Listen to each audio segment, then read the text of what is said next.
आइए दोस्तों, आज के इस क्लास में आप सभी का स्वागत है। तो आज के यह क्लास आप सभी के लिए बहुत ही खतरनाक साबित होने वाला है। तो आज के इस क्लास में हम यह बताएंगे कि 10th क्लास के संस्कृत में जितने भी लेखक हैं उन सभी लेखक के नाम ट्रिक के साथ किस तरह से याद करेंगे। और हम यह वादे करते हैं कि आज की इस वीडियो के देखने के बाद आप सभी को लेखक के नाम याद करने में किसी भी प्रकार का कोई भी दिक्कत नहीं होगा। इसके लिए आप सभी को हमारे वीडियो तक अंत तक बने रहना, तभी आप सभी को समझ में आएगा। तो आइए इसे स्टार्ट करते हैं, और हमारा वीडियो पसंद आए तो इसे एक लाइक और सब्सक्राइब कर दीजिएगा। तो आइए इसे स्टार्ट करते हैं। तो आप लोग ध्यान से समझिएगा। तो पहला क्या है, व्याघ्रपथी कथा के लेखक कौन है? नारायण पंडित। और कहाँ से लिया गया है? तो हितोपदेश से। तो आप लोग यहाँ से समझिएगा कि व्याघ्र का मतलब बाघ होता है, और बाघ क्या है? पंडित है। क्या है? पंडित है। और जब पंडित है तो सभी को उपदेश दे देगा। उपदेश का मतलब हितोपदेश, यानी कि व्याघ्र का मतलब क्या होता है? बाघ होता है। और बाघ कैसा है? वह पंडित है। बाघ क्या है? पंडित है। और जब पंडित है तो सभी को उपदेश देगा, यानी कि हितोपदेश। यानी कि आपके एग्जाम में पूछ सकता है कि व्याघ्रपति कथा के लेखक कौन है। तो आप लोग याद कीजिएगा कि व्याघ्र का मतलब बाघ होता है, और बाघ पंडित है, यानी कि नारायण पंडित। और कहाँ से लिया गया है? तो पंडित है तो उपदेश देगा। उपदेश का मतलब हितोपदेश। तो आप लोग ये समझ लिए होंगे। दूसरा समझिए, आलस कथा। आलस कथा के लेखक कौन है? विद्यापति। और कहाँ से लिया गया है? पुरुष परीक्षा। कहाँ से लिया गया है? पुरुष परीक्षा व्यंग्यात्मक। तो इसे किस तरह से याद करेंगे? यानी कि आलस, यानी कि जो व्यक्ति आलस होता है उसके पास विद्या नहीं होता है। उसके पास विद्या नहीं होता है। और जब किसी व्यक्ति के पास विद्या नहीं रहेगा तो वह परीक्षा में क्या हो जाएगा? फेल। परीक्षा का मतलब पुरुष परीक्षा। यानी कि आलस, किसी व्यक्ति में अगर आलस आ गया तो आलस का जब आने के बाद उसमें विद्या नहीं होता है। जब किसी व्यक्ति के पास आलस होता है तो उसके पास विद्या नहीं होता है, और विद्या नहीं रहेगा तो वो परीक्षा में फेल हो जाएगा। यानी कि आपके एग्जाम में पूछेगा कि आलस कथा के लेखक कौन है? तो आलस आता है तो विद्या नहीं होता, यानी कि विद्यापति। और जब विद्या नहीं है तो परीक्षा में फेल हो जाएगा। बहुत ही आसान है, तो आप लोग इसे ध्यान से सुनिएगा। और इसके बाद समझिए, तीसरा है कर्णस्य दानवीरता। इसके लेखक भास। और कहाँ से लिया गया? कर्णभार से। अब यहाँ पे समझिए, दानवीरता यानी कि दान में क्या देता है? भात। भात आप सभी को याद करना है। लेकिन इसका लेखक क्या है? भास। यानी कि भात का मतलब भास होगा। और जब दान में भात दे रहा था तो उसे एक दिन भारी पड़ गया, यानी कि उसे एक दिन भारी पड़ गया, यानी कि महंगा पड़ गया।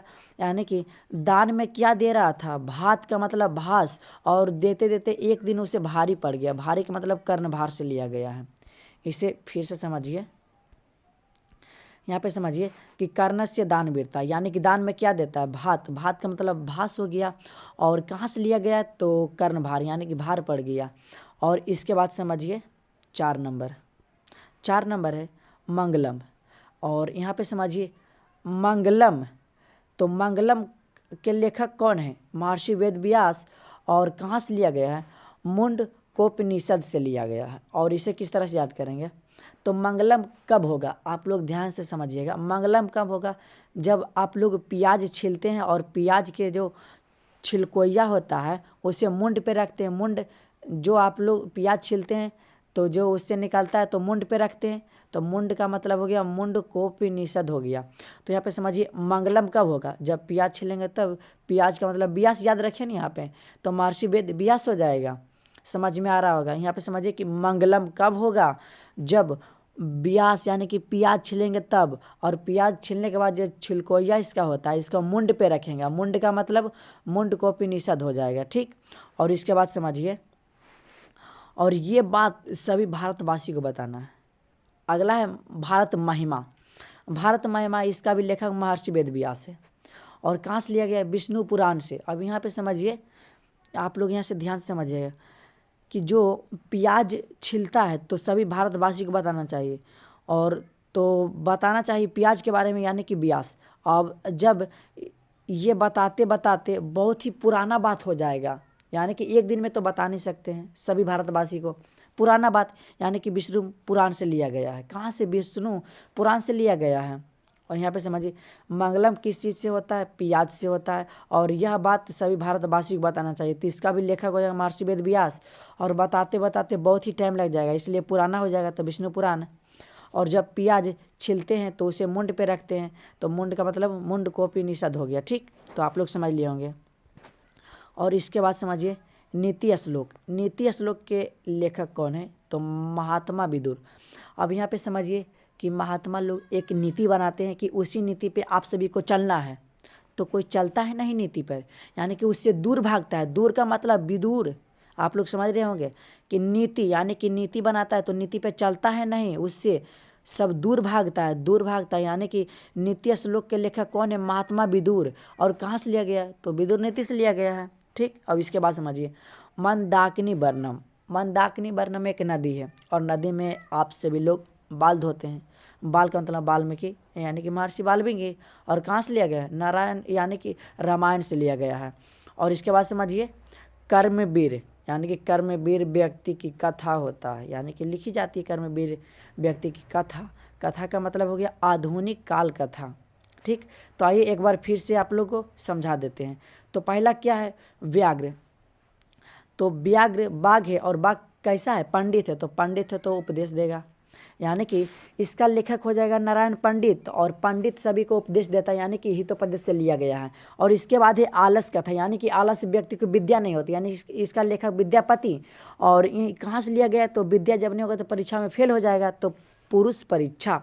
और इसके बाद है कर्ण दानवीरता। तो दान में क्या देता है? भात का मतलब भास, और भात दान देते देते उसे एक दिन भारी पड़ गया, तो कर्ण भार से लिया गया। इसके बाद है मंगलम। मंगलम कब होगा? जब आप लोग प्याज छिलेंगे तभी होगा मंगलम, ऐसा नहीं होगा।